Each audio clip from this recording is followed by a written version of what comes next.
¿Qué es exactamente esta enfermedad?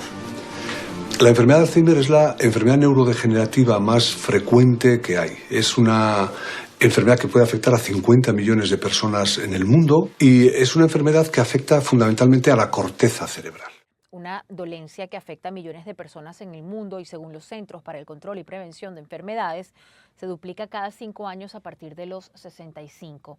Por años, los investigadores han tratado de averiguar si los antecedentes familiares, la alimentación y el entorno tienen algún papel en este tipo de demencia.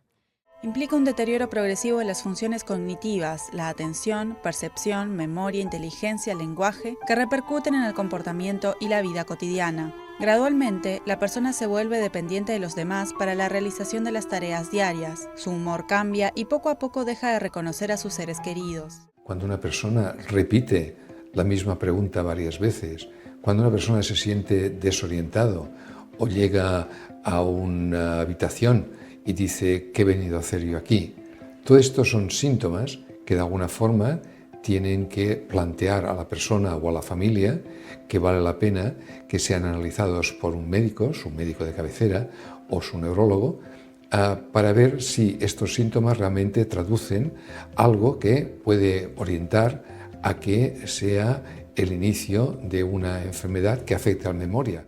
La corteza cerebral es la parte exterior del cerebro, es donde está en el cuerpo de todas las neuronas y es la parte que más nos diferencia del resto de los animales. ¿Por qué? Porque es donde más neuronas hay, 16.000 millones, y porque ahí residen las funciones más típicas, más características del ser humano, como son la memoria, el lenguaje, la capacidad de calcular, la capacidad de abstraernos, la capacidad de planificar el futuro, tomar decisiones. Todo esto está en la corteza cerebral, que es lo que se afecta en la enfermedad de Alzheimer. Diferencia entre Alzheimer y demencia. Muchísimas personas confunden estos términos.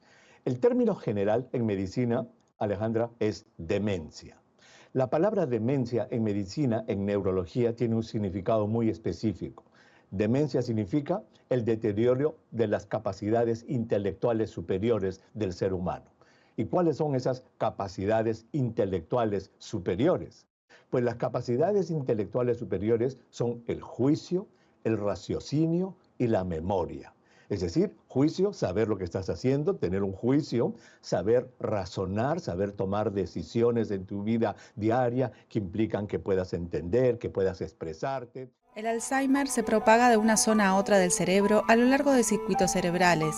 No se trata de un agente infeccioso, sino de una proteína normal llamada tau, cuya agregación, bajo la forma de un filamento, estalla y destruye progresivamente las neuronas. La proteína tau se desplaza de una neurona a otra a través de la sinapsis, vínculo que las células emplean para comunicarse entre ellas. El Alzheimer se caracteriza también por una acumulación de placas de beta-amiloide, una forma de proteína, entre las células nerviosas que bloquean la transmisión sináptica de señales de una célula a otra.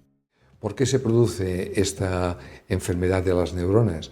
Porque aparece en el cerebro de una forma lenta y progresiva, a veces durante un periodo de más de 20 años, el depósito de una proteína normal que todas las personas tenemos en nuestro cerebro, pero que durante el día y la noche la vamos eliminando. Las personas con Alzheimer no la eliminan, este amiloide, esta sustancia queda depositada y después de 15-20 años es aquello que provoca que las neuronas empiezan a degenerar.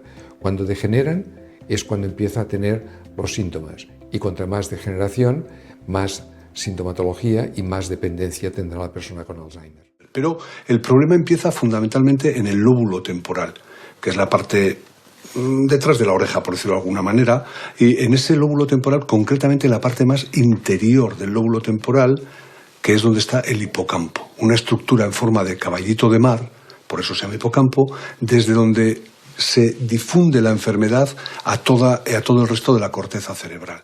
Otro tema es si podemos utilizar fármacos que disminuyan la cantidad de amiloide en el cerebro de la persona y, por tanto, bajar el riesgo de que el día de mañana pueda desarrollar la demencia. Y la tercera sería la persona que ha empezado con síntomas de la enfermedad, que progresivamente pasará de fases leves a más avanzadas. En las fases leves y moderadas tenemos fármacos que están indicados para el tratamiento sintomático, por tanto, para mejoría de aquellos síntomas.